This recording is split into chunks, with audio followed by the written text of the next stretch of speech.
sign to start. Okay. Welcome everybody. Добро пожаловать. My name is Jonathan. Most people know me as Jaman. Меня зовут Джонатан, но многие зовут меня Джоман. In the last weeks, I've traveled a lot. I've given talks every 2-3 days in a different place. За последние несколько недель я много ездил, путешествовал и делал презентации. And last night, when I was sitting in my room, И вчера вечером, когда я сидел у себя в номере, I was thinking, wow, another talk. But I listen to myself all the time, so I'm hearing the same words, but I forget that it's a different audience. Я подумал, снова мне нужно выступать, разговаривать с моими слушателями, но я не знаю, какая будет публика, кто эти люди. So in order not to be bored with myself, I decided last night to make a little bit of usually I just talk. I'm totally old-fashioned. I have my first smartphone I got this Christmas. I don't make any digital presentations. Поскольку я человек достаточно старой формации, у меня сложности с цифровой аппаратурой, и каждый раз, когда возникает такая необходимость, я думаю, как же мне это сделать, как мне быть? But last night I decided to make a little bit of a digital presentation, and that's why it took so long to try to make it together here. Вчера вечером я сделал из своих фотографий, которые были просто в куче, сделал небольшую презентацию, но мы сейчас задержались, потому что мне нужно было навести порядок и понять, как же эти фотографии показать. Now I feel that my role as a speaker is not really to share information with you. Моя задача сейчас не просто, как спикера, не просто поделиться информацией с вами какой-то, but to leave you with some inspiration, with one sentence, with a few words that you will carry afterwards and create the change in your life by yourself. Но еще и поделиться тем вдохновением, которое может привнести в вашу жизнь и быть важным для вас. So I don't want to start introducing myself and all my work around the world now. I want to show you a few photos. Я не буду сейчас презентовать себя, свою работу, что я делаю по миру, но я покажу несколько фотографий. It's a bit of an experiment because now the digital presentation is a total mess, but we will try. And after we show these photos, we will start to talk. Фотографии немножко не в том порядке, в котором я планировал их показать, но я их все-таки покажу, после чего я расскажу, зачем я показываю. Now, there's only a couple of questions I need to ask you. How many people here live in a city? У меня несколько вопросов, прежде чем я приду к фотографиям. Сколько человек из вас живет в городе? How many people here live in a village? Сколько живут в деревне? Поднимите руки. Yes, you also live in a village. Okay, and before I forget, I really want to thank А теперь я хочу поблагодарить the people who made it possible for me to come here. First it was Oleg who said to me, I know some people who would love you to come. Да, ко мне обратились и сказали, тебе нужно приехать сюда, есть люди, которые хотят, чтобы ты приехал сюда. And then it was Irina Это была Ирина and Misha who invited me to come here. И Михаил, Миша, которые пригласили меня сюда, в Гуслицу. And when I came here, I actually just wanted to give my talk and run away because I was just so tired. Я был настолько уставшим, что я сказал им, что я приеду, проведу презентацию и уеду. And today I asked Irina to change my ticket to allow me to stay here a few more days. Но сегодня я попросил Ирину и принял решение, что я хочу остаться еще на пару-тройку дней здесь и свой билет обратный в Петербург отменить. So life is a very dynamic thing. So we'll start with a few photos and then we'll think. Irina, it's a pity Misha is not here because this is Arunachala. Ирина, очень жалко, что Миши здесь нет, чтобы он увидел эти фотографии. Это очень важно. Я вам сейчас их покажу. Now you'll have to bear with me because this is a bit of a mess, but Arunachala is a sacred mountain. Вот это фотография священной горы. No. A few pictures will come small. It's just. К сожалению, некоторые фотографии очень маленького размера, они не увеличиваются. These pictures are very, very old, and Они очень старые фотографии. I told you I'm not very digital person. Я, к сожалению, не знаю, как их увеличить. Не цифровой человек. This is where I really started my work with ecology and permaculture. 30 years ago I met. 30 лет назад я начал свою работу в пермакультуре вот с этого места. I met my working colleague in the south of India. На Южной Индии я встретил своего коллегу, с которым работаю. And this mountain is like the sacred mountain of South India. It's like the Mecca of Это гора священная для индусов. Это как некая Мекка. And they were burning it every year. И они сжигают все на этой горе каждый год, все, что там есть. And it was first my colleague, and then I joined him. We decided, okay, this mountain has no trees. Let's see what we can do. Let's see if we can reforest the mountain. И мы со своим коллегой приехали туда, увидели, что там ничего не растет, и подумали, что мы можем сделать для того, чтобы возродить жизнь, что-то посадить. It was just rocks. Были только камни.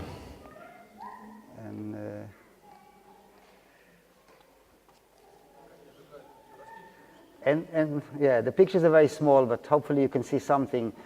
А теперь вот на этой очень маленькой фотографии. And then we decided to plant trees and to create for each tree its own microclimate. Видно, что мы решили посадить деревья и создать для каждого дерева микроклимат. And within 3 years. Can you explain what inside the rocks? Trees. Я говорю, вот хорошо бы объяснить, что там внутри вот этих каменных пирамид. Он говорит, там внутри деревья, они обложены камешками. And within 3 years, the mountain slowly started to turn into a jungle. Через 3 года вот эта гора стала превращаться в джунгли. When we had these spectacular results, the Australian government decided to give us money for 7 years.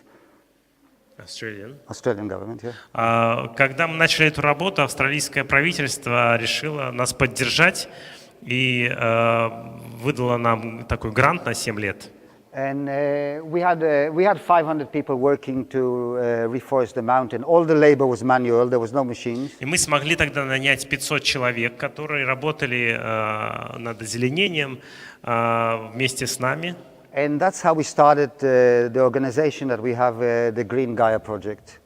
Таким образом была создана организация Green Gaia Project.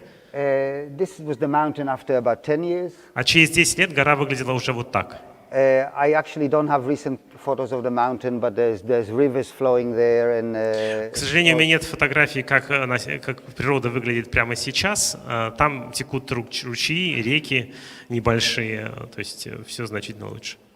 At the same time, в то же самое время, we had to prove to ourselves that we can generate also flat wastelands and turn them to productive lands. Мы доказывали самим себе, что мы можем превратить в безжизненную землю, безжизненное пространство, в живущее пространство. So we took this land that even the goats did not have any food left in it. Вот видите эту землю, на которой практически ничего не растет, даже нет травы, чтобы могли щипать козы. Misha came. You missed the Arunachala photos. Миша пришел, да, к сожалению, вы немножко опоздали. Okay. We took this land here. Мы вот эту землю взяли в аренду. And we thought to ourselves, how are we going to regenerate it? И мы стали думать о том, как мы можем ее возродить. And the first thing we recognized is that we needed biomass. Сначала мы поняли такую вещь, что нужно создать эту биомассу. There was just basically no biomass. It was just bare. Никакой биомассы там не было вообще. No topsoil, no water. Никакого слоя почвы там не было, ничего. So we started planning. No, this is all in India. Это Индия. Australia photos after. Yeah. Вот я показывал, говорит, он показывал гору, священную гору в Индии. Why Australian government supporting projects in India? Because Australian government has a budget every year to support projects overseas. Австралийское правительство выделяет деньги для таких проектов по всему миру. That benefit humanity. Для того, чтобы сделать вклад человечеству. So what we did is we planted very fast-growing trees and shrubs. Таким образом, мы посадили быстрорастущие деревья и растения. And after 1 year, we just hacked them back into the ground. Хафья? Hacked. В общем, через какое-то время мы их просто срезали. We needed to create something from nothing. Нам нужно было что-то создать, чтобы возродить с нуля. And the only way was to create it was to grow anything. Нам нужно было хоть что-то вырастить. It didn't have to have any value. It just needed to build the soil again. Для того, чтобы, неважно что, но главное, чтобы был какой-то слой почвы. Создать почву.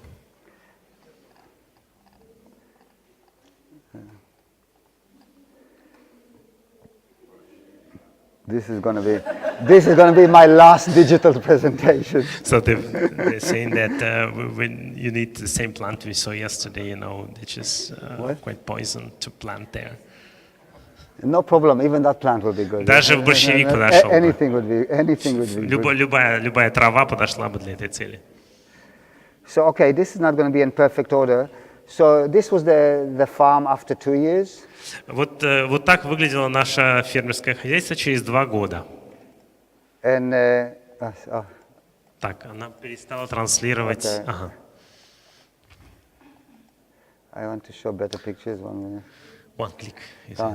Help me with this digital story. Да, извините, у нас какая-то заминка небольшая в показе фотографий.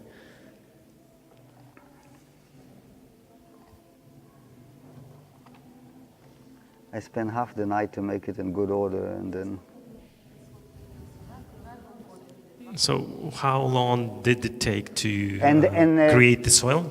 So this, after 3 years, the water came. Через 3 года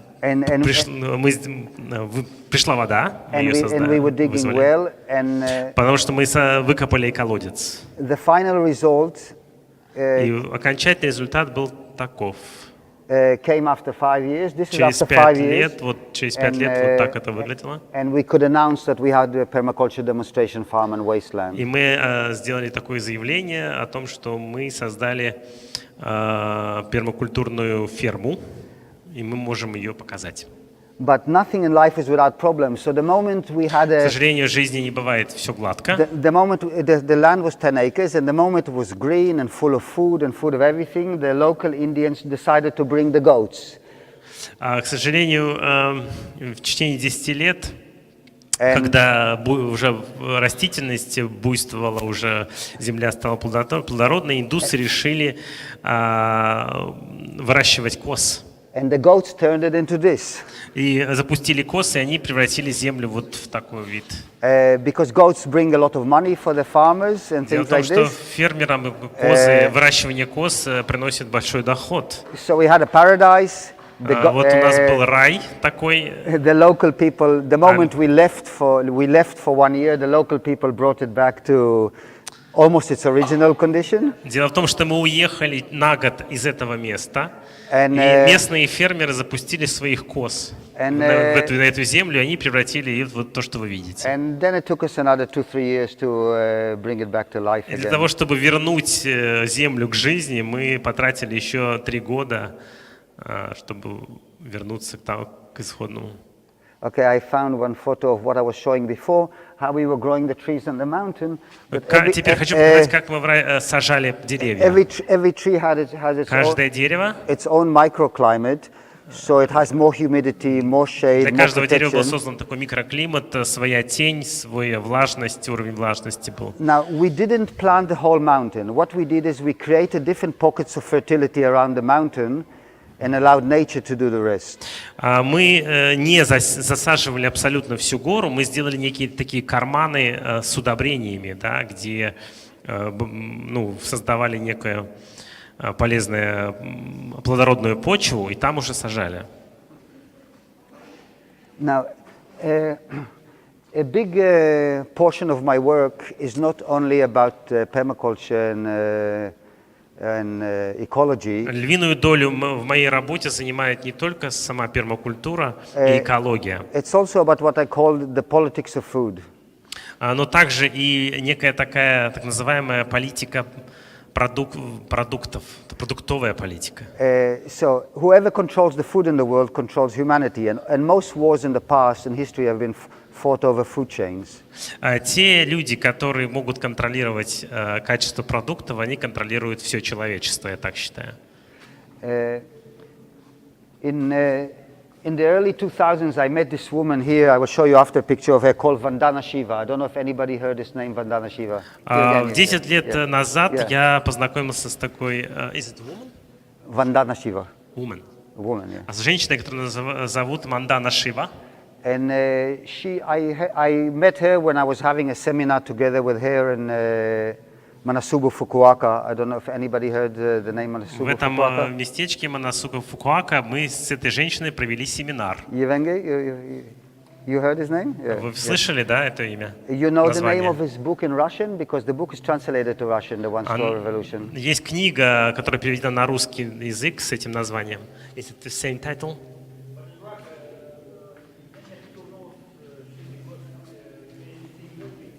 Okay. But this book is Был translated еще to создан Russian. фильм на русском языке. Вот. And if anybody is interested in relationship between man and earth, I would really recommend this book. Если to вам read. интересно, как складываются отношения человека и Земли, я вам очень рекомендую эту книгу почитать. So, What's the name of the book? One Straw Revolution. One store? One Straw. Saloma. Соломинка революции. One straw Одна revolution. соломинка революции. Если дословно переводить. Yeah. Yeah, there is such book on the internet. Yeah. No, this book is translated to Russian for sure. Она переведена на русский, вы можете скачать в интернете. So I met Vandana Shiva, and she had a great influence on me. She said to me, "All your work with ecology and permaculture is a waste of time." Я когда познакомился с этой девушкой Мандана Шива, она сказала, что вот ваша работа, связанная с пермакультурой, это по сути пустая трата времени. If you don't also join the resistance to all the shit that's happening in the world. В том случае, если вы не будете сопротивляться тому низкому качеству продуктов, которые распространяются в мире. Especially the issue of genetically modified foods. Таким образом, речь идет о геномодифицированной продукции. And this man here, used to be the prime minister of the Tibetan government in exile. Вот эта девушка была... No девочка, man. I said this man. Вот этот мужчина был премьер-министром в Тибете когда-то. Сейчас он живет в изгнании. And he had the same passion as I had. Right? He, yeah. Да, у него такая же страсть к пермакультуре, как и у меня. The same passion, yeah. And we decided to take actions, especially about seed preservation in the world. Мы провели несколько акций, направленных на защиту моря.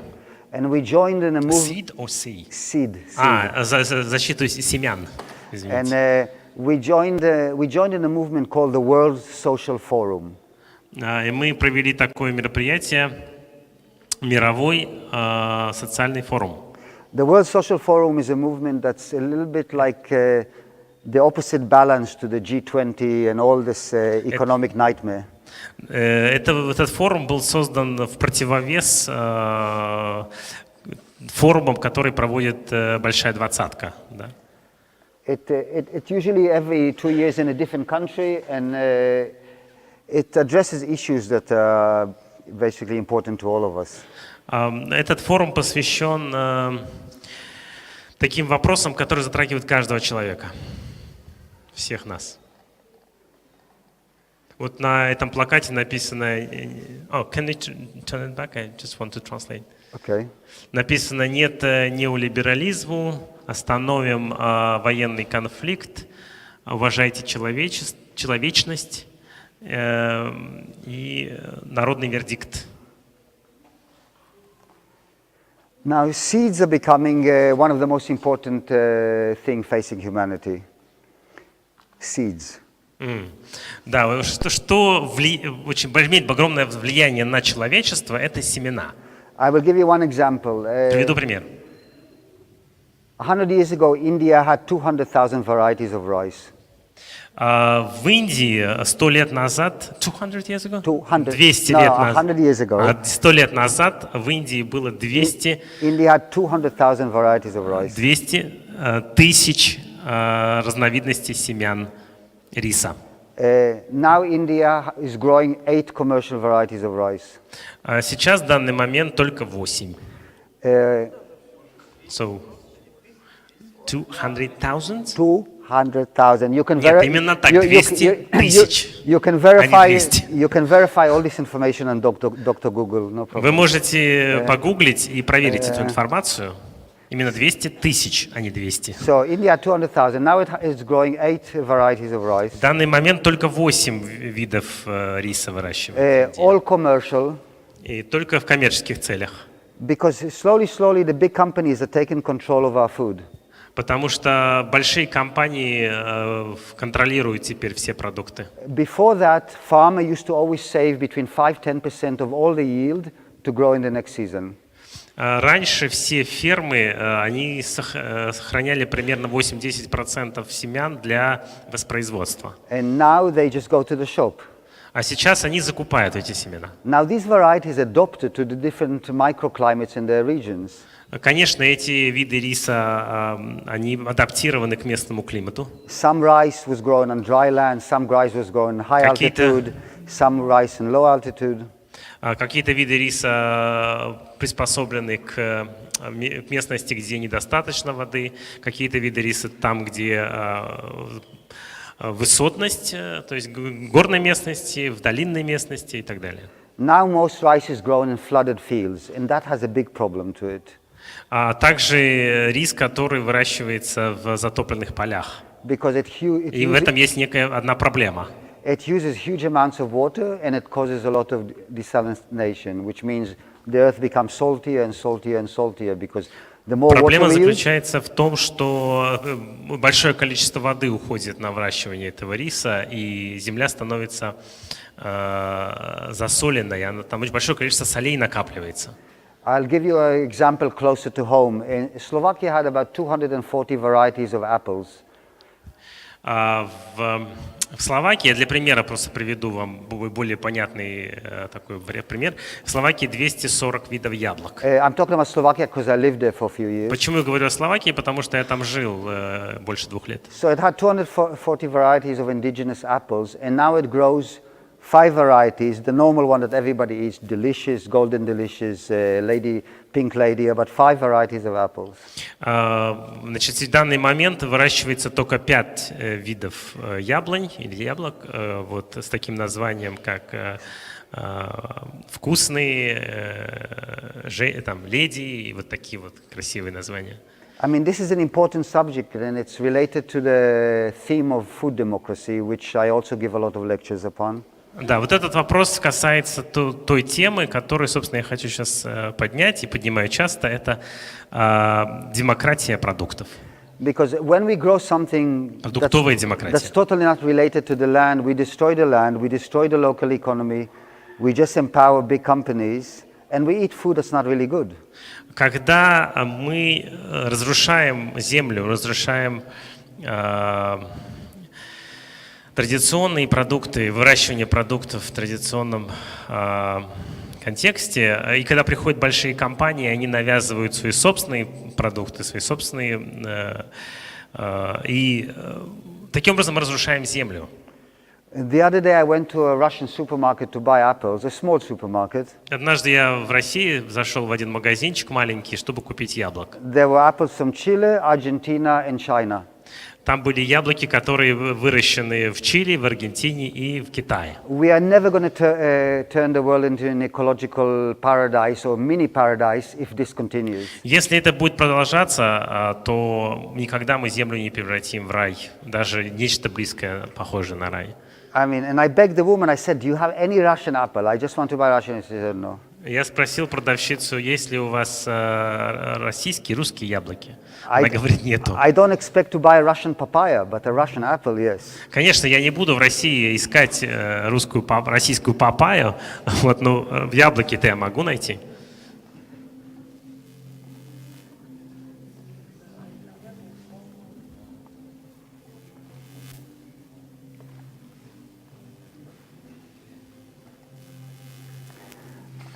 When I arrived in Slovakia some years ago, the first question I asked the Slovaks is Monsanto in Slovakia. Does anybody know the name Monsanto? Everybody Кто-нибудь знает, что такое Монсанто? Everybody familiar with this word? Monsanto is this. Когда я приехал в Словакию, я вот... Monsanto, let me explain. Monsanto is a company that produces all the GMO seeds in the world. Это компания, которая производит геномодифицированные продукты по всему миру. So I asked my friends if Monsanto is in Slovakia, and they said no, we never heard of it. Когда я приехал в Словакию, я спросил, знаете ли вы такую компанию Monsanto? Они сказали, нет, не знаем. We did a research on it. Я исследовал этот вопрос. And after 3 days, we found the Monsanto Research Center in Slovakia. И когда я искал эту информацию, я нашел, где находится исследовательский центр Монсанто, этой компании. And this is an example I want to show you of a simple civil resistance. Я хочу показать вам пример, как граждане, люди проявляли сопротивление вот в вопросах глобализации. And it's good that it happened in Slovakia because Slovakia is also an ex-communist country, so it's. Словакия это бывшая коммунистическая страна, то есть постсоветский лагерь. Да? So the first thing my friends told me, you don't understand, we are ex-communist country, we cannot, the police will beat us up, we can't do any civil resistance. Вот там такая же психология очень похожа, когда люди говорят, мы не можем сопротивляться политике, да, потому что вот сейчас полиция, она нас арестует, нас накажут в таком духе. And I just said to them, we have to kick Monsanto out of Slovakia. Я им говорил, все-таки Монсанто, эту компанию нужно вывести за пределы страны. So every campaign of civil resistance, and sorry because the photos are so confused here, has to have a few elements to it. Да, я хочу, к сожалению, фотографии находятся в небольшом беспорядке, и я не могу показать прям то, что вот по теме, вот, но кое-что покажу. One element of it is giving information to the normal people, just sharing information why we are doing it. Первый шаг работы, или первый, скажем, составляющая, это рассказывать людям, давать информацию о том, чего мы хотим, чем занимаемся. Another element is sacred rituals. Вторая составляющая – это ритуалы, священные или какие-то важные ритуалы. And I will find the other picture.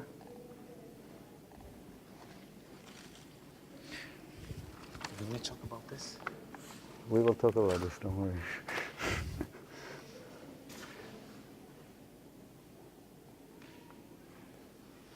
Я спросил, будет ли он говорить о том, что написано на листочках. And the last element is media. Следующий, да, и самый последний компонент этой работы – это средства массовой информации. After 6 months, Monsanto closed its doors and ran away from Slovakia. Через 6 месяцев после того, как мы начали эту работу, Монсанто закрыла свою компанию и уехала из страны. Now, I've been 4 months in Russia, and a lot of activists that I talk to say, no, but it's Russia, it's not possible, it's not possible. Вот я уже 4 года нахожусь в России, и мне вот мои друзья и коллеги говорят, это же Россия, здесь это невозможно. Ты пойми, это не здесь. Okay, Russia doesn't have GMOs. So on this level we are very happy. В России нет ГМО. В этом отношении мы можем быть довольны. But I'm talking about activism in general. Я говорю про активизм как таковой. Putin has signed a law against GMO. I said Russia doesn't have GMOs. Да, в России нет ГМО. Putin in 2016 signed a law against GMOs. Да, Россия подписала закон о запрете ГМО. No, I'm very aware of it. I'm just talking now about activism in general. Но я сейчас говорю про вообще гражданскую позицию, как таковую, да? Активистскую позицию.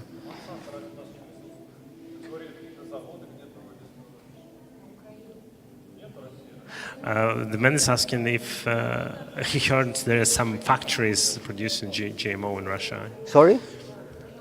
Можешь вопрос формулировать? Monsanto company is presented in Russia as well.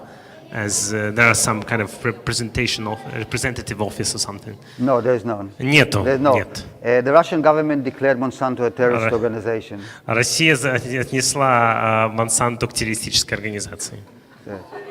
So yes, I'm sure you. Yeah.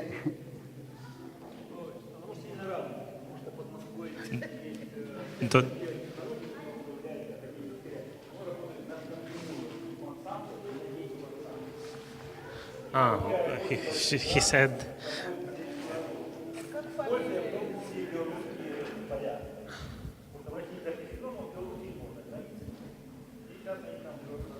There is a branch of academy in Moscow region that cooperates with Monsanto company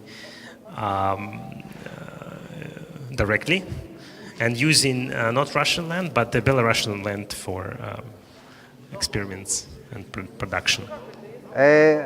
We had this discussion 2 days ago. Да, у нас был разговор на эту тему 2 дня назад. And we already agreed that we have a few disagreements here. И мы поняли, что у нас есть некое расхождение позиций. It may be true, it may not be true, but I'm just talking what I have according Может to быть, my, это так, может быть, это не так. Я сейчас не хочу утверждать. according to my information and according to the public and international position of Russia. Согласно международной позиции России в этом вопросе, это вот так. And I read all the Russian government report in 2016 about the vision for ecological Russia. И я видел тот отчет, официальный отчет правительства России о экологическое видение нашего правительства России вообще в целом. Of course, what politicians say and what politicians do is always a different Конечно, thing. то, что говорят политики, и то, как на самом деле в жизни есть, это 2 разные вещи. Okay, I need to find cardboard.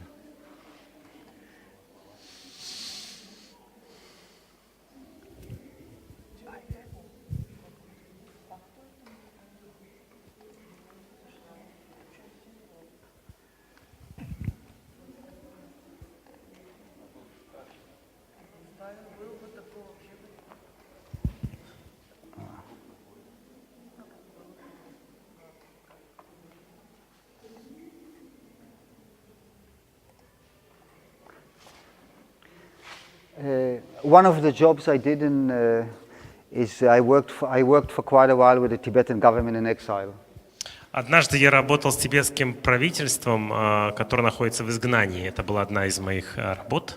And also been working with Dalai Lama as ecological advisor and stuff like this. He's very interested in these subjects. Да, в то время я работал как советник Далай-ламы, который находится и живет в изгнании, по экологическим вопросам.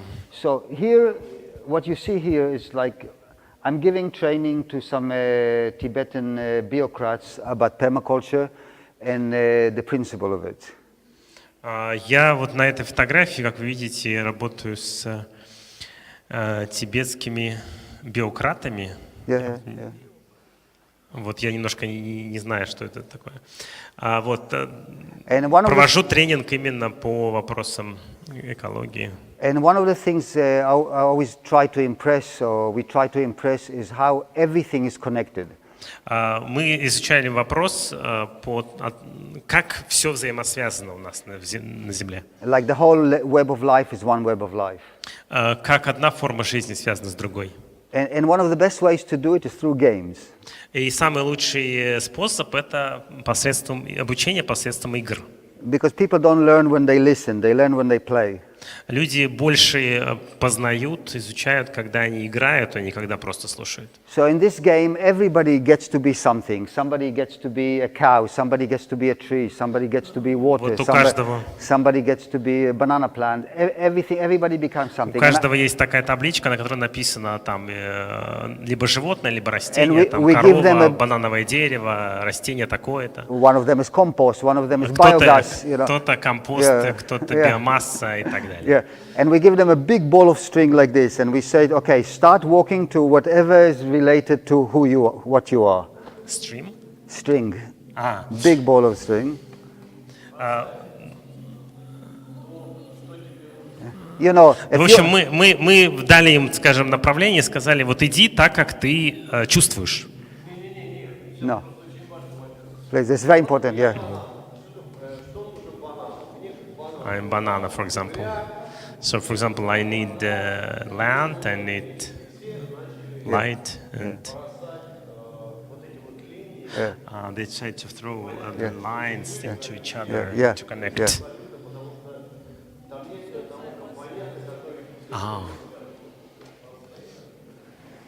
After half an hour, you can't see anything anymore because everything is connected to everything. Да, поскольку бросали вот этот, я так понимаю, клубок, то есть настолько много было взаимосвязей, что люди уже, все участники плохо понимали, с кем конкретно они связаны это одно целое. Everything in his life is connected. There's nothing that lives in isolation. В нашей жизни ничего нет, ничто не живет изолированно, все очень взаимосвязано. And I think the moment we understand this in relationship to the earth, in relationship to each other, we solve most of our problems. Когда мы видим вот эти взаимосвязи, как строятся взаимоотношения между различными компонентами жизни, то мы понимаем, что мы не можем сами по себе, мы единое целое, мы выживаем как единое целое. Irina, did you bring? Are we having everything ready to do some work outside? Ирина, у меня вопрос по поводу, есть ли подготовлено то, что о чем вы говорили вчера? Here I'm showing some things that we actually going to do together outside after. Вот я сейчас покажу вот через эту фотографию, чем мы будем заниматься вот прямо сейчас, через несколько минут с вами. One of the major techniques in permaculture gardening, permaculture is much more than gardening, but in permaculture gardening, пермакультура — это не только садоводство или фермерство, да, но и значительно больше. Я сейчас покажу вот пример. Is to create no-dig gardens. Пример заключается в том, как создать огород, не копая землю. Because when we dig into the earth, we really disturb her. Когда мы копаем землю, мы ее разрушаем. And over the years, we found that in every climatic region, when we created no-dig gardens, there were much better results. Когда мы не копаем землю, то результаты значительно выше, чем And they were если мы копаем. much easier to manage. И значительно легче справляться с такой землей. And good for lazy people who also want to do other things in life apart from И это gardens. очень удобно тем, кто немножко ленив и не хочет сильно утруждаться, работая на земле. So, Заниматься какими-то другими еще вещами. First we spread a newspaper or cardboard or anything like this. Сначала мы должны расправить картон или какую-то плотную бумагу. Вот таким Actually, образом. first we put some cow manure down or any manure. А сначала мы кладем навоз. Неважно откуда, от какого животного. Then we wet it. We wet it. Мы должны смочить водой эту бумагу. Then we spread saloma. Потом мы кладем солому, распределяем ее. This is an example of a big one. This is in Transylvania, which Вот это в Румынии, в местности Трансильвания, вот такой участок. which probably has almost similar weather conditions to here. Even the winter is harder there than here. Где условия погодные примерно такие же, как и здесь. Я бы сказал, там даже зимы более суровые. And we usually do it before the winter. Этой работой мы занимаемся до того, как наступила зима. In the spring we plant. И мы высаживаем. Spring, right? Yeah. Весной, после когда зима заканчивается, мы сразу высаживаем. Yeah. До первых морозов. А как только морозы прекращаются, земля растаяла, тут же высаживаем. One of the projects that I've been doing for many years is I've been supporting an orphanage in India. Один из проектов, о котором я хочу рассказать, это поддержка одного из детских домов в Индии. Because there's nothing that's only ecological. Everything is somehow social also. Ничего нет, экология не существует сама по себе. Она всегда связана с каким-то социумом. And I wanted all the kids to eat organic food. И очень такая важная вещь – это как органические продукты, да? So there were 80 children living in the orphanage and about 120 children that were coming from poor families to study every day. Примерно 80 детей постоянно жили в этом детском доме, и примерно 120 детей приходили туда каждый день для обучения и программы. So we took this land and it only had cement and building waste on it. Вот земля, на которой мы начали работать, она была полна каких-то зацементированных участков, и она была неплодородная. Instead of throwing away all the building waste and things like this, we just used it for some design in our beds and things. Вот мусор, который был на этой территории, был собран и использован для создания некого ландшафтного дизайна. The children really loved the work. Детям очень нравилась эта работа. And after a very short time, they had big gardens. The gardens extended here, everything like this. And очень быстро вот этот участок мы обработали и создали вот такую картинку. Within 6 months, they were able to eat. Через 6 месяцев To eat all the food from the garden, and они уже питались продуктами только из этого участка. And it's very interesting because these children always used to ask me, "Hey, uncle, buy me chocolate." А дети подходили ко мне и просили: дяденька, купи нам шоколадки. But the moment we had the gardens, they would just go at night to the garden and steal carrots. То есть, когда я то приехал, они просили шоколадки у меня. Но когда прошло 6 месяцев и земля стала плодоносить, они тайком вечером там бегали в огород и воровали морковь, потому что было вкусно. So a child needs something sweet. Ребенку хочется что-то сладкого. It's more of an adventure to steal a carrot at night and much healthier than them than to get chocolate. Да, а украсть что-то сладкое ночью – это целое приключение. Особенно если это в собственном саду, в огороде. I started about 20 years ago to work with the Dalai Lama. We're having very serious discussion here because 20 лет назад у меня началось сотрудничество с Далай-ламой, и у нас была дискуссия очень серьезная. Because I created a report about sustainability that was presented to the United Nations. And, я подготовил такой отчет, который называется «Устойчивость». And, и при которой этот отчет был представлен в ООН. Да, вот эта фотография была сделана во время нашей очень серьезной дискуссии. У нас был такой достаточно серьезный спор.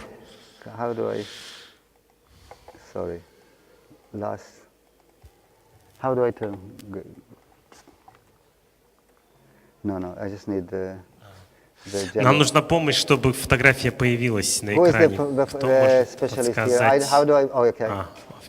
Появилась.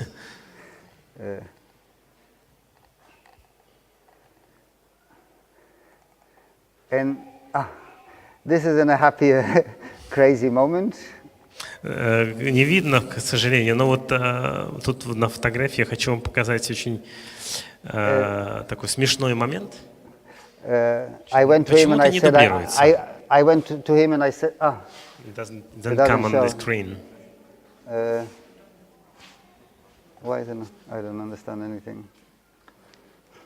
Вот проблема в дублировании. Ну этот шаг вот подходил, не понимаю. Это надо открыть настройки экрана и выбрать, дублировать экран. I can't see anything. Okay, let's forget about it then. It's okay, let's forget about it. Вот я его не вижу. It's okay. Last time that I bring this stuff. Where's my green? Там такие фотографии, на которых важные моменты. Don't worry, close it. No, close it. Да, не переживайте. Enough. Huh? Yeah, no, I don't need it. You can. Если не показываются фотографии, можно без них обойтись. What's the time? Большое спасибо, ребят. What's the time? 11 something. Okay. I'll show you. Okay. Quarter past. Okay, no problem. Okay. So, this was one of my first digital presentations. Usually I just talk. Обычно я просто говорю, а не показываю цифровые презентации. Это первый раз, когда я позволил себе. Anyway, I hope sometime they say a picture speaks louder than words, so I hope maybe it added something to. Говорят, что фотографии говорят, повествуют значительно больше, чем просто разговор. Since most of you here are from the city, I think we need to talk more about community, local activism, and how, as city people, we have the power to change the world. Тем не менее, я буду говорить о том, что поскольку вы в основном городские жители, о том, каким образом.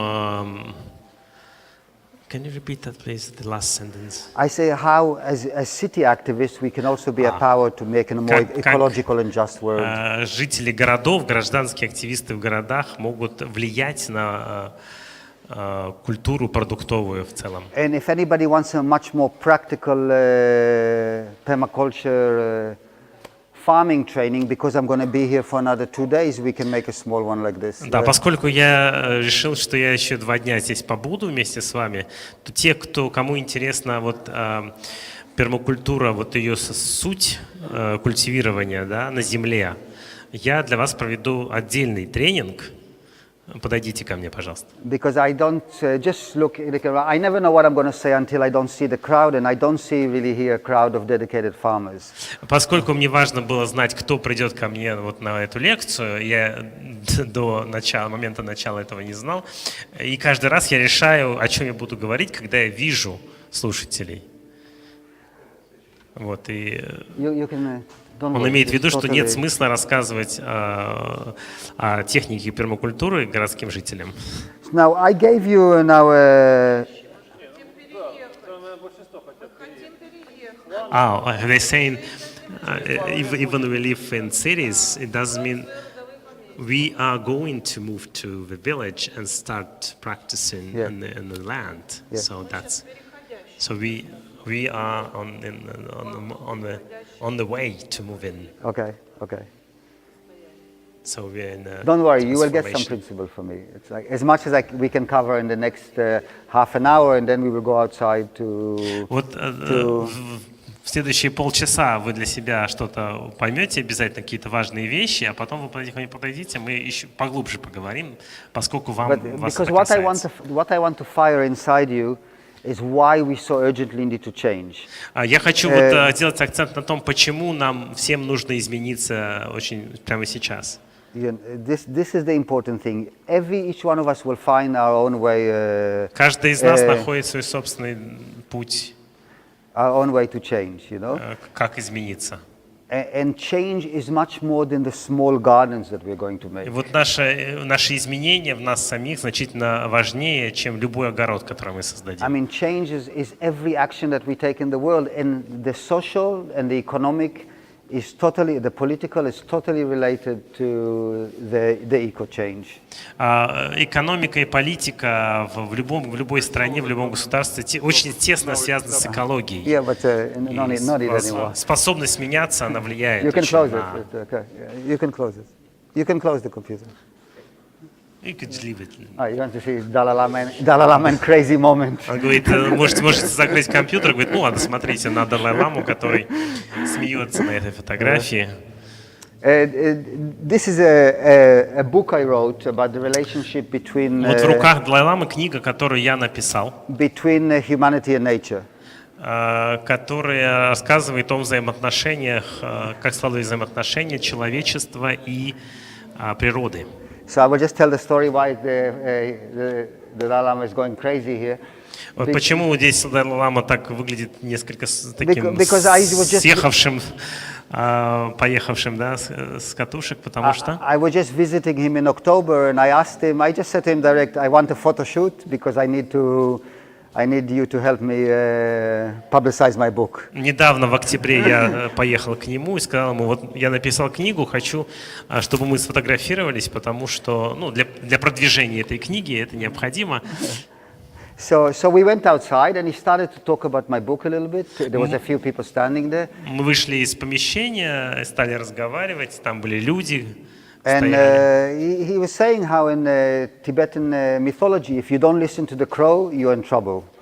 И он сказал, что есть такая тибетская пословица: если ты не послушаешься ворону, то у тебя будут неприятности. And then about 20 crows came on the tree on the opposite, and they started И тут вдруг налетело штук 20 ворон, сели на деревья вокруг этого местечка и стали громко кричать. So this is the reason for this crazy И photo. Better we turn it off now. Вот это совпадение заставило его очень сильно рассмеяться, и он немножко так выглядел слегка сумасшедшим в тот момент. So I gave you a little sheet there. Did everybody read it? Я раздал вам вот листочки, возьмите их в руки, пожалуйста. Можешь дать тем, у кого нет? Вот. And we are not going to discuss everything that's in. Мы не будем сейчас читать все, что там написано. There's many copies, I think. Да, More somewhere. I'll ask the guy. Можешь раздать, пожалуйста? I'll ask the guy to handle it to each other.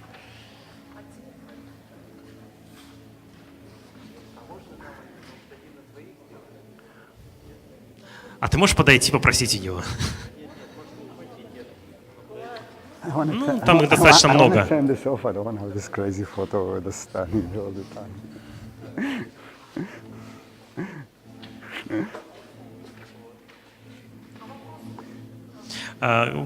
you ask questions?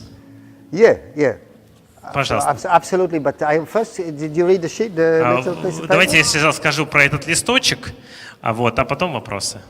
Вы прочли эти вопросы, которые вот на листочке? Okay. Хорошо. We're not going to discuss all of these things. Мы сейчас не будем обсуждать все вот эти вопросы. But from all these things, what do you think is the most important? А теперь скажите мне, пожалуйста, I'm very curious to what. Вопрос к вам сейчас такой: какой из этих вопросов самый важный? Первый. First one. I don't remember what the first. Yeah, I have it here. So I have it in English also. Okay, I understand. Why we need? Why do we want? Why we need? Почему мы хотим перемен? Первый вопрос. So this is the question everything starts with. Yeah. Number second and last one. Okay. When the last time you planted the tree? Okay. Be honest. Okay. Okay, we will talk about it, but for me the most important issue поговорим еще об этом. А самый главный вопрос, that sums it all in our modern time, is how do we feel when we see straight lines? Это вопрос номер 3. Как вы себя чувствуете, когда видите прямые линии? Because we live in a society of straight lines. Потому что мы живем в обществе прямых линий, где And we преобладают прямые try линии. to find a solutions through straight lines. И мы часто ищем решения таким очень прямым способом. And the moment we take the straight lines out of here, we actually solve all our problems. Когда мы вынем эти прямые, грубо говоря, извилины, да, из нашей головы, тогда проблема будет решена. Because we lost our flexibility. Sorry? We lost our flexibility. Мы потеряли гибкость. We want what we want. Мы хотим то, что мы хотим. And we don't listen to the other side what they И мы want. не слышим другую сторону, по ту сторону баррикад. In our human relationships, in our relationships with the earth. И именно в наших взаимоотношениях с землей, с природой. And as we always say, and me and my colleague, permaculture is a marriage between people and nature and place. Мы со своими коллегами говорим, что мы поженились с природой. Now we all know marriage is not a very easy thing. Как мы знаем, брак — это непростая вещь. And it needs no will to impose its will on the other side. Вот тут такая есть вещь, что невозможно не учитывать волю партнера. And we talked yesterday with Irina and Misha about the land here. Мы говорили вот с Ириной и Михаилом по поводу земли вот здесь, в Гуслице. And we were talking a lot about what we want from the land. И мы говорили о том, что же мы хотим от этой земли. And then we had to stop everything because The first question is what the land wants from us. Мы говорили о том, что нам нужно сейчас немного остановиться и услышать, что же земля хочет от нас. I was working in Poland once, and a Polish potato farmer was saying to me he had all this land. Однажды я работал в Польше в картофельном поле, и там говорили так. But the potatoes will only grow there, and they will not grow there. And he was going crazy. Да, и вот владелец говорил, что вот картошка будет расти вот там, а вот здесь расти не будет. И он слегка был возмущен. And he didn't actually really have a problem, you know. На самом деле у него не было проблемы. But he wanted it his way. He didn't want it the land way. Но у него была задача сделать так, как он хочет, а не так, как хочет, ну, как в земле было бы лучше. And I think this is something we have to learn in everything in our life. And this is why permaculture has so many disciplines. It has social permaculture, economic permaculture, is that we cannot impose our will. Вот именно поэтому в пермакультуре есть несколько таких дисциплин, составляющих очень важных, которые между собой взаимосвязаны. Это экономическая пермакультура, социальная и другие. And the same that we cannot go and impose our will on each other, we cannot impose our will on the land. Мы не можем как бы заставить, передать свою волю какому-то другому, да, составляющему в этой системе, мы даже слышать. I mean, we spend the last 100 or whatever, 200 years since the Industrial Revolution imposing our will on nature. Последние 200 лет, вот во времена промышленной индустриальной революции, как бы, да, мы эту волю навязывали природе, свою собственную волю. That now we are at the point that we lost 60% of all our topsoil in the world. Результатом этого навязывания стало то, что 60% земель, плодородных земель сейчас не являются плодородными, мы их потеряли. This is a very serious issue. Это очень серьезный вопрос. Can that land be restored? What? Came back to life? The 60% of soil that has been destroyed. Most things that can be destroyed can be repaired. Очень много из того, что было испорчено или разрушено, можно восстановить. Apart from GMOs. Но не ГМО. Не то, что уже куда внедрены геномодифицированные. Like pollution, destruction, deforestation can all be repaired. But when genetically modified уничтожение леса может быть, скажем, процесс восстановления леса может произойти. Да?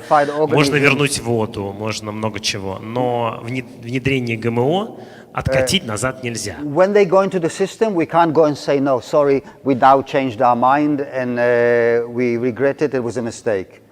It's not possible. Уже нельзя вот в отношении геномодифицированных продуктов сказать, что мы передумали, давайте мы искореним ГМО.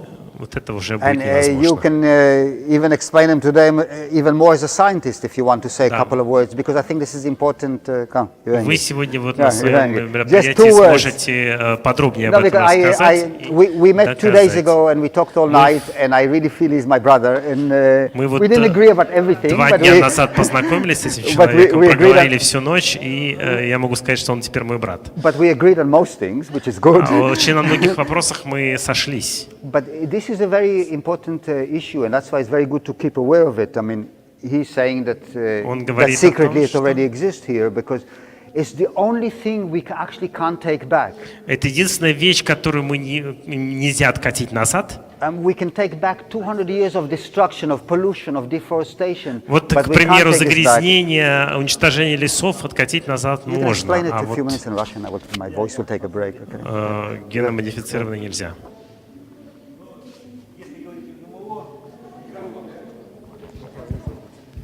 Если говорить о ГМО, очень коротко, как бы, ну, моя позиция, которая, в общем-то, была, из-за которой я был подвергнут абстрактизму, так сказать, в Белорусской академии наук, ну и там в других, значит, моя позиция заключается в следующем. Вот человек должен нести ответственность и проявлять активность в тех областях, которые являются его сферой I ответственности. don't know. I think we should soon То go есть, and ask Irina if если вы не создавали everything is ready to атом, make the garden downstairs. не лезьте в него, это не ваша сфера Ask your ответственности. sister Есть другие if everything сущности, is там, ready to которые make the этим garden занимаются. downstairs.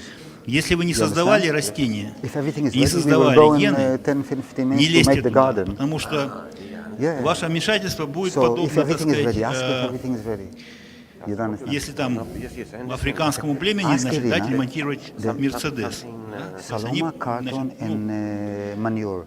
Почувствуешь, что там, ну как у нас сейчас Can you считается, ask да, Irina if 90% everything is там ready to мусорных make the garden downstairs, ДНК, so we они will как go. бы никак якобы не участвуют в нашем процессе. Ну, мы просто не доросли до того, чтобы понимать это, да, только вот пару лет назад мы поняли, что, оказывается, есть волновая структура ДНК, то есть помимо химической есть еще, так сказать, волновая структура. Кажется, что, так сказать, можно через это работать и так далее. Когда человек вторгается в те области, за которые он не несет, которые не создавал, всегда возникает очень мощная кармическая реакция, мощнейшая кармическая реакция. И вот эта вот кармическая реакция, она сейчас фактически ставит все человечество на грань.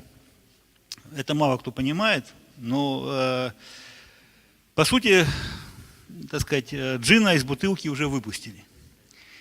И вот как этот джин сработает, это, так сказать, ну, мы на эти процессы повлиять уже не можем, потому что джин уже выпущен.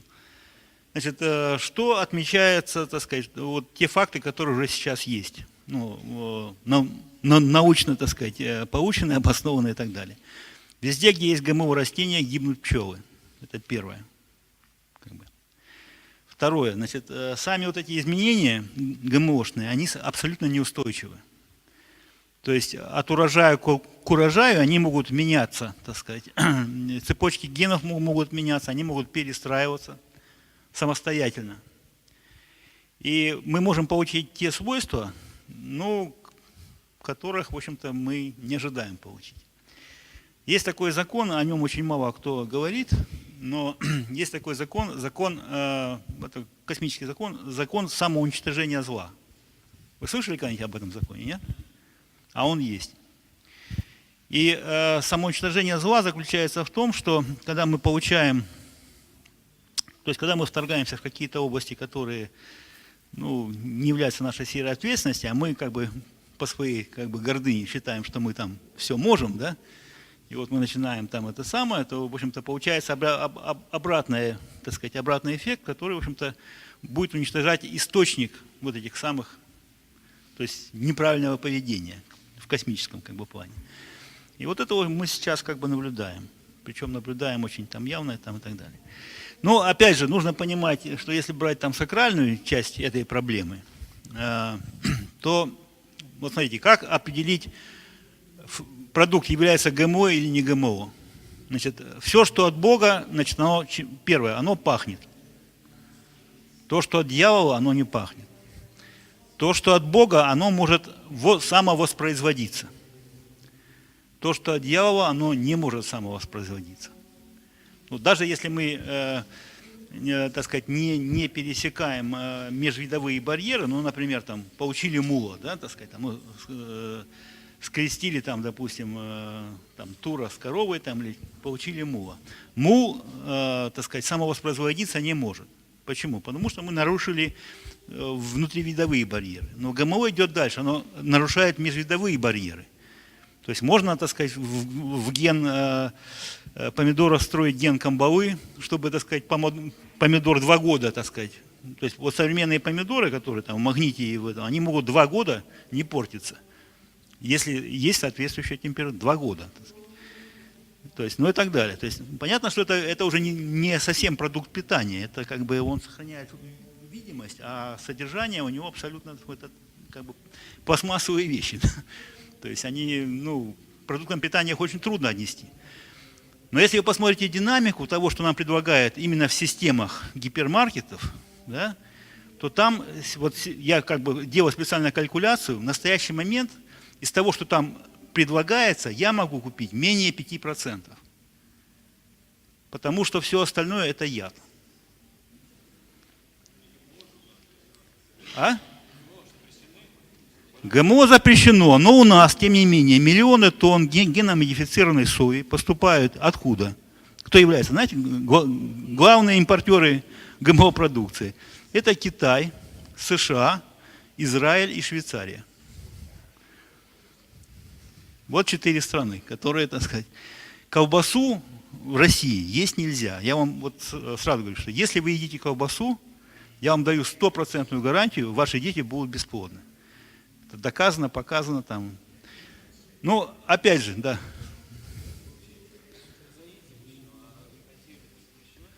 Что-что?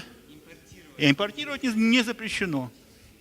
Не запрещено. Под Москвой очень много, значит, производств, которые делают, причем они как бы флаги, мы боремся за здоровье, да, мы делаем соевое мясо, там, ну как бы это как бы вегетарианское, да, там все такое. Но когда вы берете анализ, вся соя, которая импортируется в Россию, она ГМОшная. И не думайте, что это происходит стихийно. Это, в общем-то, часть общего плана. Вы, наверное, слышали про золотой миллиард, да? То есть их задача сократить сначала, но это план 92-го года. В 97-м году, значит, на Рио плюс 5 было принято решение оставить 500 миллионов. И есть Гайстон в Америке, есть там город, масонский центр Соединенных Штатов Америки, и там есть памятник, где на 8 языках, в том числе и на русском, написано: мы клянемся, что население планеты никогда не будет превышать 500 миллионов. Однако прошло еще не очень много времени, и уже в Копенгагене на климатическом саммите в 2010 году, я там тоже принимал, я всех этих как бы принимал участие, значит, там уже было принято решение, ну, втихушку, оставить 300 миллионов. То есть на планете должно быть всего 300 миллионов. Это как бы и тех, кто обслуживает, и вот эта самая, так сказать, верхушка. И вот тут Жданов выступал уже, да, ранее, да, вот он как бы объясняет, что доля, которая отписана России, это 15 миллионов всего. Единственное, что он не говорит, что среди этих 15 миллионов не должно остаться ни одного русского. Вот этот момент вы должны хорошо понять и как бы, так сказать... Вот. А это все часть просто общей работы. Вы знаете новый закон, да, который запрещает держать семена. Знаете уже об этом, да? В Америке, значит, это было где-то 7 лет назад принято, чуть больше даже, наверное, лет 8. То есть, если вы выращиваете продукты питания для себя, на первый раз, значит, вам дается $3000 штрафу, на второй раз, если вас повторно, значит, ловят, 5 лет тюрьмы. Если вы обмениваетесь продуктами питания, выращенными для себя, это сразу идет статья контрабанда, сразу 5 лет.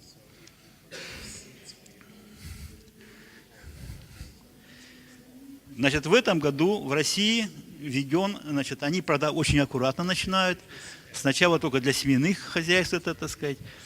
Вот. Но сейчас, если вы пойдете в магазин, вы семян, нормальных семян вы не найдете. Это все семена одноразовые. То есть семена, которые не дают возможности дуплицировать, как бы. Поэтому собирайте семена по бабушкам, дедушкам, по родственникам, да.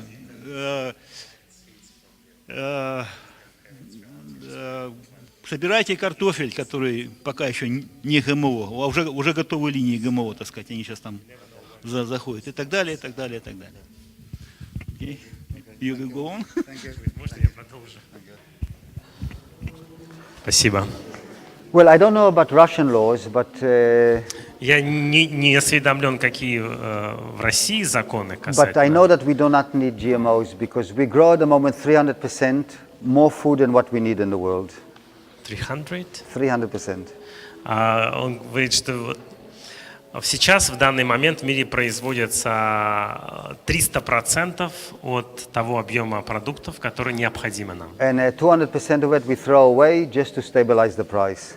И примерно 100%, вот из этих 300, треть – это те продукты, которые производятся для того, чтобы удержать цены на определенном уровне. То есть они выбрасываются на самом деле. So if this is all the food we grow in the world, Вот мы выращиваем, допустим, this is what we use, this is what we throw away just because we don't want it to be too cheap. значит, 1/3 на самом деле используется по назначению, потребляется людьми, и 2/3 производится для того, чтобы держать цены. Вот это 2/3 выбрасывается. For many years there hasn't been any reason for any starvation in the world apart from economics reason. Вот там, где существует голод в тех странах, это, скажем так, запланированная ситуация, которая является частью экономики данного региона. And this is what we need to correct. И вот эта часть ее нужно изменить в мире. We will not have any ecological change before we have an economical and social change. До тех пор, пока экологические изменения или улучшения не произойдут до тех пор, пока не будет изменена ситуация в экономическом и в социальном сознании. And usually socio and economic change comes from the bottom to the top, not from the top to the bottom. Ecological. Socio-economic. Социально-экономические изменения происходят не сверху, а снизу в обществе. And it happens in places like от людей. It happens in visions and places like this. Вот эти изменения, они идут вот из таких мест, как это, где люди хотят этих изменений. Они начинают эти изменения с себя. Because many small places like this. И множество таких сообществ, это, скажем, фестивалей, коммун. Not фестивали. Communities, not фестивали. Да. Вот такие, речь идет о Гуслице. Вот такие коммуны, как Гуслица, да, вот множество таких коммун, они влияют на общую ситуацию. What is popularly known as eco-villages, такие понятия, как эко-деревня, can create a new movement in the world. Создают новое движение, могут создать новое движение в мире. We should stop to expect any change coming from political will. Вот такие изменения, они не идут от политиков, они не принимаются путем политических решений. Many Russians say to me, "You're lucky, you have democracy Многие россияне мне говорят, когда я с ними встречаюсь, вот ты же австралиец, вот тебе повезло, ты из демократической страны. Every 3 years you have election, you change your thing. Yes, we change the face. Каждые 3 года у вас есть выборы президента, вы меняете своих президентов, как здорово. We change the face every 3 years, but nothing changes. Да, мы меняем лица этих президентов каждые 3 года, а суть-то не меняется. So you don't change your face. Nothing changes. We change the face. Nothing changes. У вас, скажем, лицо не меняется, но и суть не меняется. У нас лицо меняется, но суть остается та же. Getting worse. Getting worse. What? We have the same face. It's getting worse everywhere. У нас лицо остается, но и ситуация ухудшается, девушка говорит. In Russia, Russia getting worse. That is why we have to empower the local community. Вот поэтому моя задача это вдохновлять вот такие коммуны, как здесь. And the first thing about permaculture, if we're going to go to a few permaculture principles, is the science of relationships. Если мы вот углубимся в суть пермакультуры, это прежде всего суть заключается в науке, в выстраивании взаимоотношений. Irina, listen now. What, sorry? Just joking. I said to Irina to listen. Ирина, вот если было бы хорошо, если бы мы послушали. Permaculture is the science of relationship. Это выстраивание взаимоотношений, это наука. And Irina invited me to observe the land here. Ирина пригласила меня осмотреть вот эту территорию Гуслицы. And afterwards, if somebody wants, we can take a walk together when we go to make some work. Вот кому из вас интересно, мы можем пройтись по вот всей территории, посмотреть. There's no relationships in this land. Вот я вам сейчас скажу, что здесь, в этой местности, на этой территории усадьбы, взаимоотношения не выстроены. There's individual elements. Есть отдельные компоненты. That don't seem to support each other. Но они друг друга не поддерживают. And don't even have a relationship with each other. И вот этих взаимоотношений между этими компонентами отсутствует. So the first thing when we come to make a permaculture design, and permaculture is called permaculture design. Вот в пермакультуре есть такое понятие, как дизайн, пермакультурный дизайн. Это очень важное понятие. We have to find the relationships. И он заключается в том, чтобы вот найти эти взаимоотношения и выстроить их. Now I will give you an example, just some small example. Я вам приведу сейчас пример, о чем We я have to говорю. find what is the relationship of this building to these trees. Вот, допустим, возьмем это здание и вот те деревья. Какие между ними взаимоотношения? How can this building support these trees? How can these trees support this Как building? здание поддерживает деревья в их росте, и как деревья поддерживают это здание. What's the relationship with the trees, with whatever garden we have А каким образом below эти it? деревья имеют какие взаимоотношения с теми огородами, которые там могут быть или есть? What's the Дальше. relationship between the human beings and this building and these trees and these gardens? А какие взаимоотношения между нами, людьми, сидящими здесь или живущими в этом здании, деревьями и теми огородами, которые там? Because nothing lives in isolation, and this I will say again and again.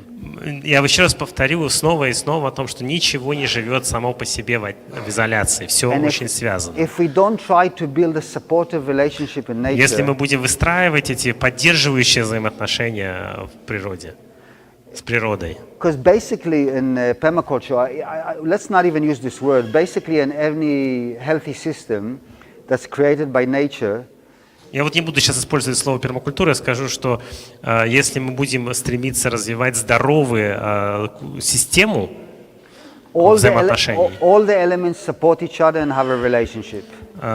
Вообще все элементы, живущие вместе, они состоят в этой системе взаимоотношений.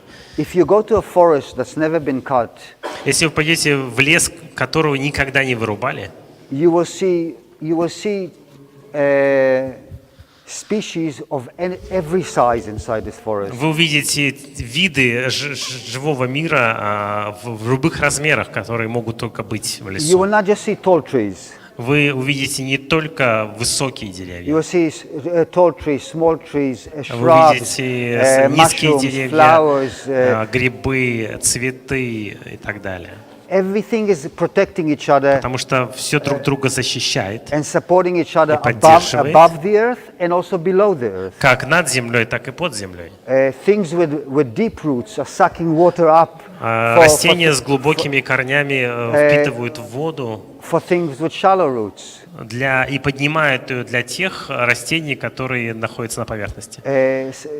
Some roots are sending poisons to protect some things that could disturb other Некоторые roots. растения выделяют какие-то ядовитые вещества для того, чтобы защитить от поедания какие-то другие живые существа, находящиеся рядом. And the moment we destroy the diversity, И когда мы вот это многообразие начинаем уничтожать, and we go into the modern way of monoculture, и когда мы превращаем и ведем, скажем, этот наш мирок к монокультуре. but now monoculture is not only farming. Вот Monoculture is the way. монокультура это не только фермерство как само по Monoculture is себе, also the way we live our life. но You это know what I некое mean? философское понятие, которое наш образ жизни. I have an article I wrote. I can give you the link to my blog about monocultures of the mind. Monoculture starts here. Вот я писал статью на эту тему, что такое монокультура нашего ума. So we lost all our diversity, so we become weak. Вот это многообразие, разнообразие, которое было вокруг нас, мы потеряли, и мы стремимся к чему-то моно, к одному. A diverse system Вот эта система многообразия, многовидового разнообразия, cannot fail. она не может исчезнуть, уйти. Many people ask me, oh, so what organic things you use to protect your gardens or your Когда мне orchards? задают вопрос, какие вы используете органические удобрения или для того, чтобы защитить ваше хозяйство, I don't use anything. I don't use anything. fertilization. No, you're not, Я не- you're not translating correct. You have to correct him. You speak good English, and there's a few people here. He's not translating correct. Could I understand a bit of Russian? Он говорит, ты немножко вот сейчас неправильно переводишь, потому что говорит, I said a diverse system cannot fail and cannot be attacked by anything. система, вот многообразная система, многовидовая система, она не может сама по себе разрушиться, то есть она не может, есть такое слово, провалиться, да, то есть уйти. Она не может быть атакована снаружи, она как самодостаточна. Okay, I will give it more example. Many people ask me, what do you use? Do you use garlic spray? Do you use special Какие ты используешь organic sprays to удобрения protect или your... какие защитные вещества, там, спреи для того, чтобы защитить то или иное растение? Я говорю, никакие. We don't use anything. Мы не используем ничего. Because the moment we ask to use anything, there's a failure in the system. Если мы начинаем что-то использовать, то начинается разрушение. And there's no difference. Самодостаточность теряется. And basically, there's not much difference between organic pesticides and chemical pesticides. На самом деле большого различия между органических и химических удобрений нет. I will explain to you why. Я почему I will explain to расскажу, you why. I почему see a нет. few faces here, so I will explain to Я you вижу why. ваши недоуменные лица. 95% of all insects on this planet are beneficial to agriculture. 95 насекомых, процентов насекомых, которые существуют в природе, они дополняют, они служат на пользу растениям. 5% are harmful. Только 5% вредят. In a good system, В хорошей системе the good insects will just take care of the bad insects. Хорошие насекомые, условно говоря, да, они уничтожают или они выстраивают такие взаимоотношения с плохими, что это работает. Вытесняют, хорошее слово. So let's say we spray something like garlic spray. The garlic Допустим, опрыскиватель, чесночный опрыскиватель. The garlic spray kills the spiders. Вот такой опрыскиватель, такой состав, он уничтожает пауков. Because garlic spray does kill the spiders. Потому что чеснок уничтожает, влияет, то есть вытесняет пауков. The spiders are eating millions of insects every day. Но пауки едят большое количество насекомых, как мы знаем. We are disturbing a healthy system. То есть таким образом мы разрушаем вот эту систему. So that's why Вот почему there's traditional organic farming. We just takes things with the same mind. It takes вот органическое фермерское хозяйство. it takes the same approach as chemical farming. It just say we will fight with different weapons. Органическая ферма, если она использует какие-то органические средства воздействия, то она, по сути, не отличается от обычной фермы, потому что она начинает бороться, сопротивляться. But permaculture or biodynamic and other systems, they think, no, we don't fight anymore. Вот биодинамический подход, пермакультурный, он заключается в том, чтобы не сопротивляться, не бороться. It's like martial arts. You can study kung fu or boxing and you just fight. Вот есть такой бокс, да, в котором, как вид спорта, в котором есть бой. Or you can study aikido, which I Но studied есть for a long другой вид time. спорта, это And you just take the айкидо, energy, you just take the energy and в move it котором around. используется энергия противника против него же самого. This is what permaculture attempts to do. Вот It в этом doesn't want to fight anything. It в этом doesn't. смысл пермакультуры в том, что We don't get rid of the weeds. We don't get rid она of the не, insects. нет в ней борьбы ни с сорняками, ни с вредителями, We just create a system that can tolerate it all. но есть система, которая впитывает и принимает все вот эти составляющие. A classic permaculture, let's say vegetable area, will have at least between 50 and 70 species inside it. Vegetable what? Bed or area. Грядка может содержать не только один вид какого-то овоща, да, а там 50-70 разных видов. Какая-то там грядка или поле. There's nothing that can come to attack it. It's just too much chaos. Дело в том, что когда на грядке хаос, то в принципе ничего не может одинаково повлиять на всю грядку или на все поле. Science has already proved that harmful insects need order in order to attack the crop. Доказано, что вредные насекомые, они... Sorry, I lost the idea. Science has already proved that most harmful insects need order in order to attack the Для crop. того, чтобы вредные насекомые могли атаковать и быть успешны, да, в уничтожении, они должны, им нужен порядок. Вот когда есть порядок, они это могут делать. And you remember what I said the first I was talking about straight lines? Помните, я говорил о прямых линиях? Taking away the idea of straight lines solves most of our problems. Вот если для решения проблемы мы вот придем к тому, что эти прямые линии нужно убрать из нашей головы, да, из нашего менталитета, то найдется решение проблем. Of course, when we grow bigger crops for commercial use, Вот, допустим, когда выращивается какая-то культура для массового потребления, то есть для оптовой продажи, we have to have some order, тогда нужен порядок, разумеется. but also there we have to somehow break the order. And will explain it to the people who are interested in more detail later. Вот, и вот этот порядок нам нужно нарушить. Вот я, если кому интересно, я об этом подробнее расскажу уже на семинаре отдельном. I assume most of you have gone into an old forest. Я думаю, что все ходили в какой-то старый лес когда-то, да? A forest that wasn't planted by humans. Лес, который не насажден человеком, а вырос сам по себе.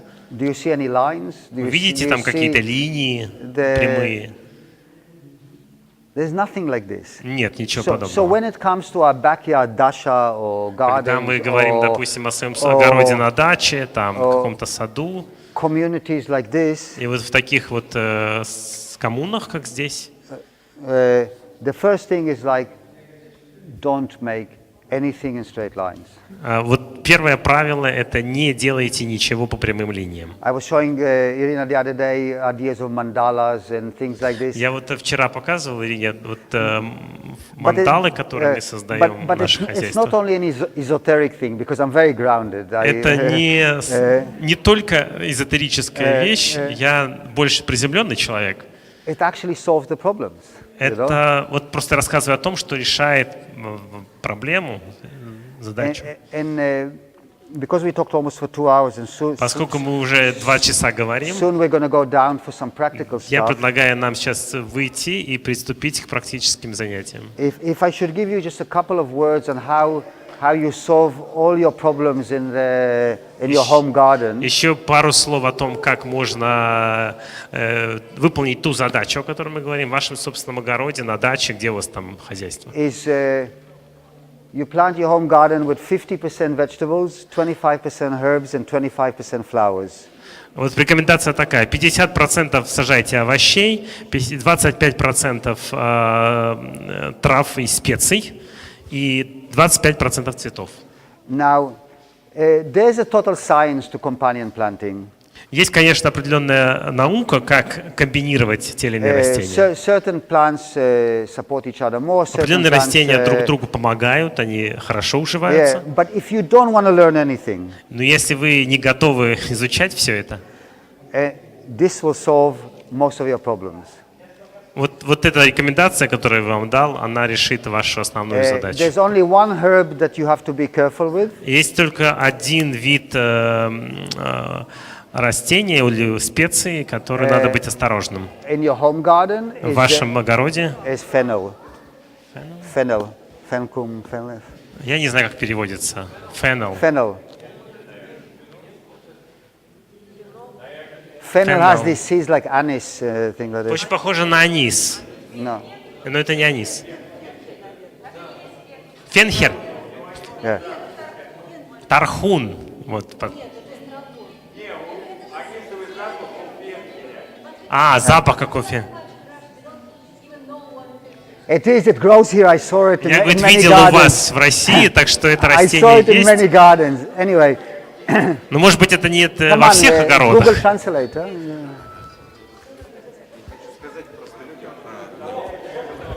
Вы знаете, очень важно, чтобы люди, которые приезжают на Гуслицу, относились к этому эксперименту как к саду людей. Мы хотим, чтобы постепенно это пермакультурное сообщество, в котором есть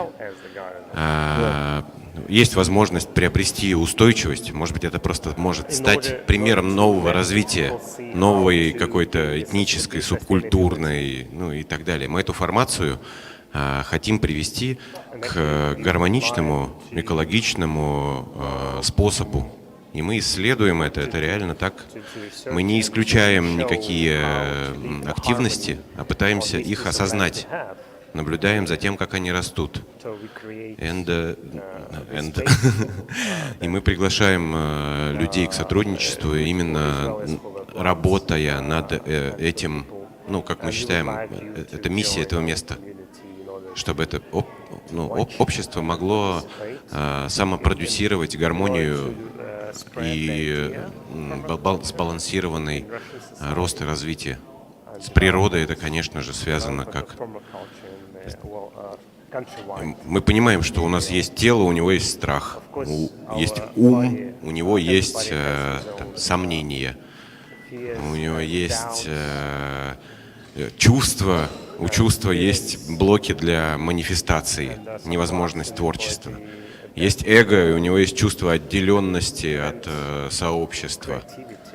И мы понимаем, что это тоже синергичное, то есть это пермакультура человеческого сообщества. Спасибо. Okay, I have a question. Yeah. I also have a question. I would like to understand. Permaculture is a science that is very strict, has strict principles, or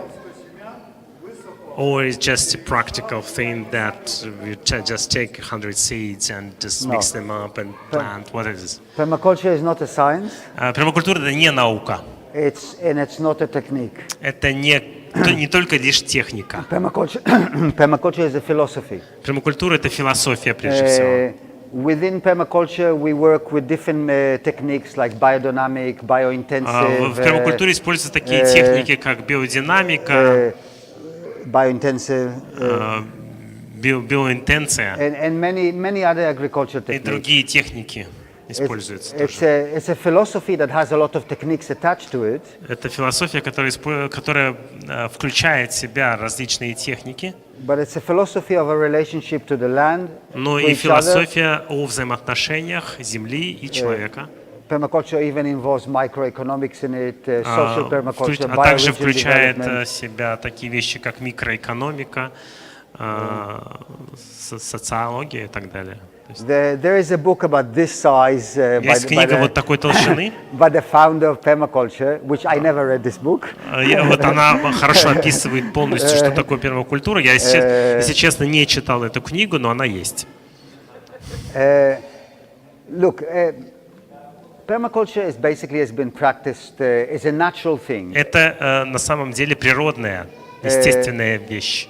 But in the 70s, В 70-х годах a guy called Bill Mollison developed it Билл Молсон развил такую вещь. to a little bit of an academic discipline. Он создал на основе пермакультуры не академическую дисциплину. And Bill Mollison actually got the highest award. He came to Russia, and the Russian government gave him the highest medals of. I forget the name Билл of the Моррисон medal, приехал тогда в Россию и в Советский Союз, и тогда ему дали награды за его вклад to humanity and ecology.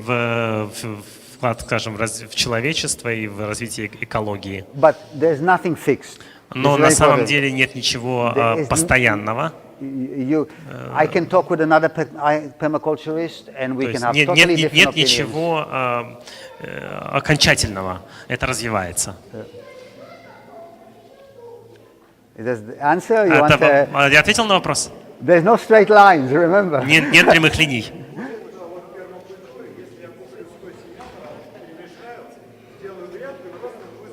So if I buy 100 seeds of different plants and take a piece of land and plant them in chaos, would be permaculture? It will just be a garden. Это будет огород. You know, it actually permaculture is many people think permaculture is Многие люди думают, что пермакультура is just a garden. это такой сад или огородик такой They put небольшой. some saloma, they put some this. Они кладут солому туда We're doing permaculture. No, you're doing и a говорят, garden. я вот занимаюсь пермакультурой. Нет, это не пермакультура, это огород. If your garden has a relationship to whatever is around it, and that relationship has another relationship. Вот если этот огород имеет какие-то связь с тем, что находится вокруг, а вот это вокруг находится в связи с миром, в взаимоотношениях таких, да, биовзаимоотношениях, тогда And it's all somehow, everything on your land is related to each other. и вот все, что находится на вашем участке земли, взаимосвязано друг с другом, тесная связь друг с другом, вот тогда можно сказать, что это пермакультурой реализовано на этом участке. Это ответ хороший? Ну, и получил ответ, да? There's another question. Okay. So do you define which kind of soil?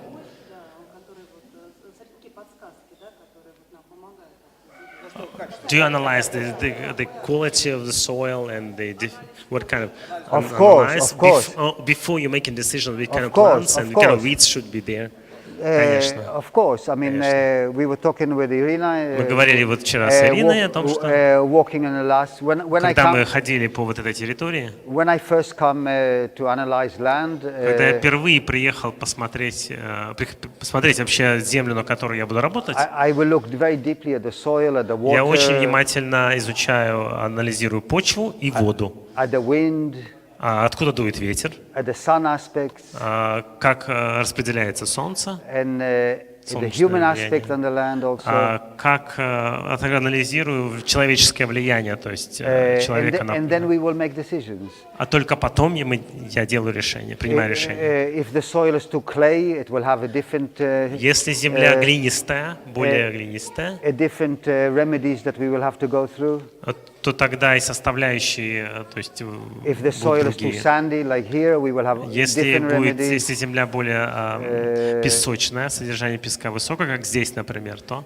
And there's a lot of techniques, there's a lot of science to it. Вот есть науки, которые используются вот для таких земель и применяются знания. But the science is within permaculture. It's not the science is not the philosophy. Вот наука это не философия. Of course, вот наука это техники определенные. To come and help the people here with their land.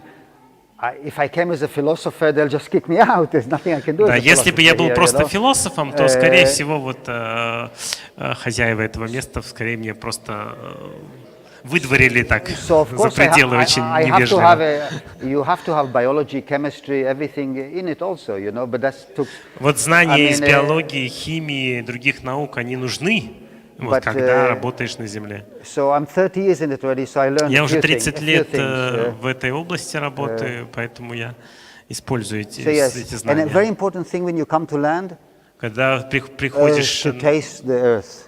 Когда приходишь на новую землю, изучаешь ее, то очень полезно попробовать ее на вкус. Это очень много скажет о качестве этой земли. Это как человеческое тело, очень похоже по характеристикам. Растения и сорняки, которые растут, очень много говорят о качестве земли. Any more questions, or we go outside and do something practical? How your family supports you? Huh? How does your family support you? Your family, do they support you? What do you mean support me? Что вы имеете за поддерживать финансово или как? Или идейно? Идейно? Do they think the same way? Do you have wife and children to support you? Ideological. This is a very personal question, but это слишком личный вопрос. I don't have a wife, and my children don't need my help anymore. В данный момент у меня нет жены, дети, которые у меня есть, они не со мной, они живут своей жизнью. Okay. Thank you. Спасибо.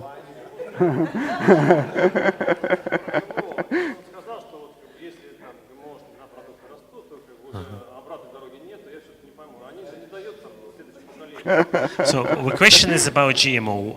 If the GMO products, genetically products, do not reproduced in the same way, what is the danger? They usually only one generation products, right? Cross-pollination. Вот перекрещивание видов, вот это опасно. Pollen Перекрестное опыление, да? pollen from GMO corn can affect non-GMO corn. Он использует терминологию, я не могу ее перевести. Corn. You What is don't corn? understand? Corn. Вот кукуруза. Кукуруза, да, допустим. Can you repeat that I sentence? said pollen from GMO corn can go and contaminate. Вот кукуруза, которая перекрестно опыленная, она может скреститься с обычной кукурузой. Вот тут возникает проблема. And the pollen doesn't see any borders. А вот пыльца, она не имеет границ, она летит просто. It flies in the wind. Sometimes it can go 200 kilometers. И часто даже до 200 километров в округе она может распространиться. И тут не проконтролируешь. The decline of the bee population in North America is 70%. Decline. Yeah. The decline in the bee population. Bee population. Yeah. Значит, вот отрицательный эффект повлиял на размножение пчел.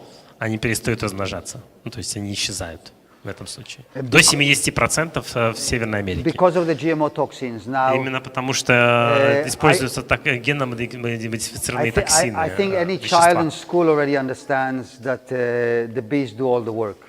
Вот что касается опыления, основную работу делают пчелы. А если они исчезают, то, we have no life without bees, basically. без пчел, в принципе, не может быть жизни. They do a major amount of the pollination in the world. Говорят, это ГМО пыльца, она на высоте 5 километров в облаках. Проблема с континентом. GMO pollen is actually can be observed on the height of 500,000 meters above the Earth, 5 kilometers.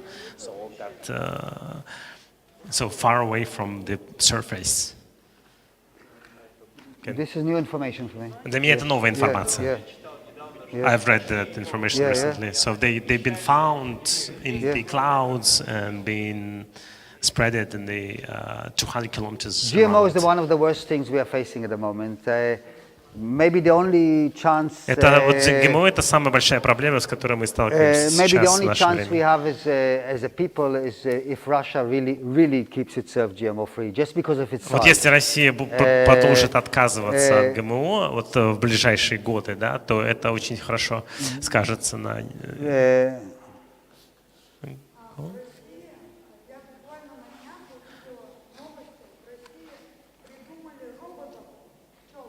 So actually, I watched the news recently about the robot bees that been like working as robots.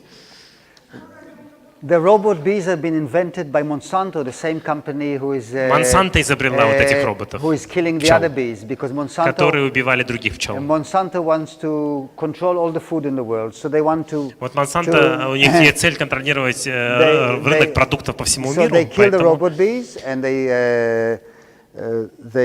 they're normal bees. They invent robot bees, and I don't know if you have heard about chemtrails. Chemtrails. Вот, значит, роботы пчелы, они убивают обычных пчел, и благодаря вот этим роботам можно контролировать. Evgeny, how you call chemtrails in Russian? Wait.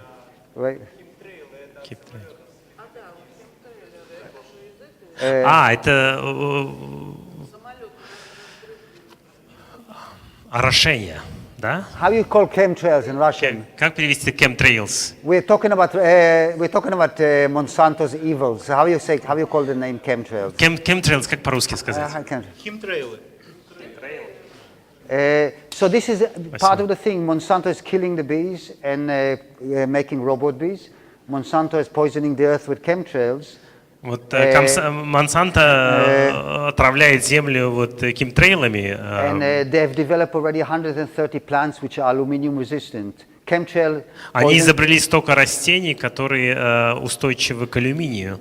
There's a reason the Russian government declared Monsanto terrorist Вот organization. почему российское правительство внесло вот эту организацию, эту компанию в список террористических. Это But одна вот anyway, из причин, что chemtrails another day. именно потому что из-за химтрейлов. They fly in our country, so they are here. So we think so. Yeah, I only learned it 2 days ago from Я you, узнал это вот только 2 дня Evgeny, назад. but we don't talk now about От chemtrails Евгения. because.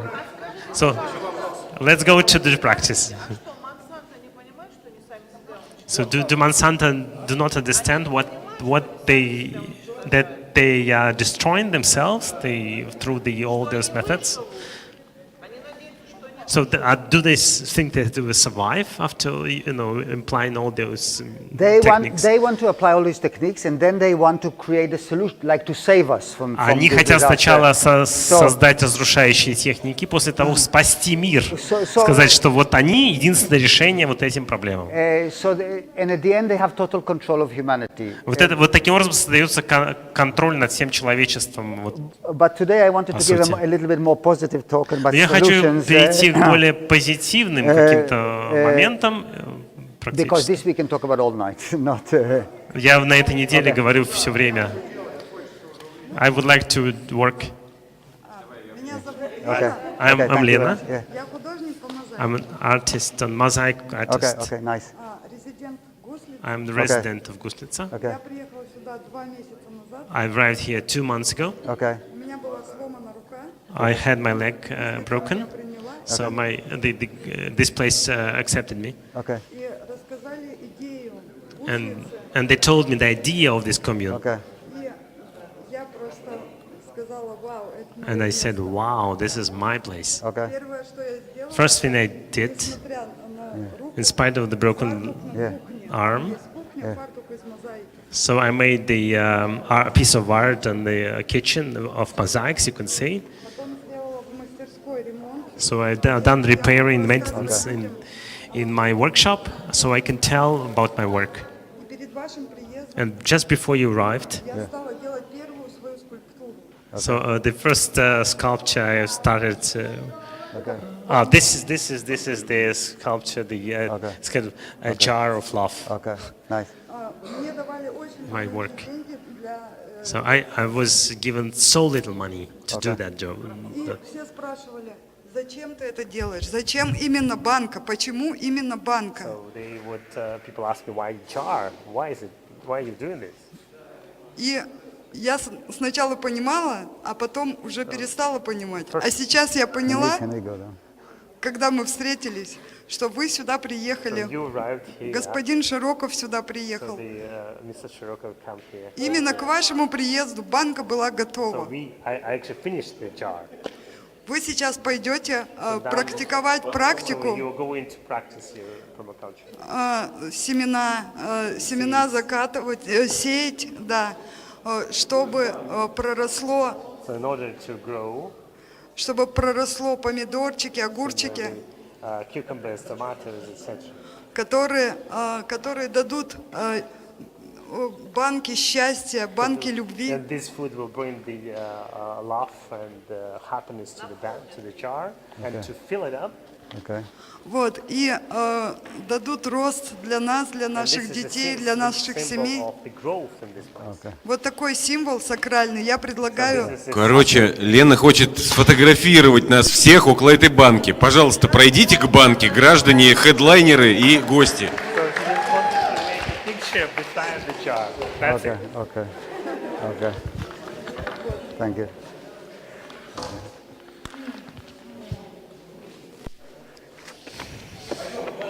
So let's go to the jar. I'm going to put my computer in my room first. Let's take my things, please. Okay, and how do I take? Thank you very much. I'll give it back to him. Thank you very much. Да, спасибо огромное за компьютер. У него просто паника была, потому что ничего не работает. Это вдруг заработало. Да?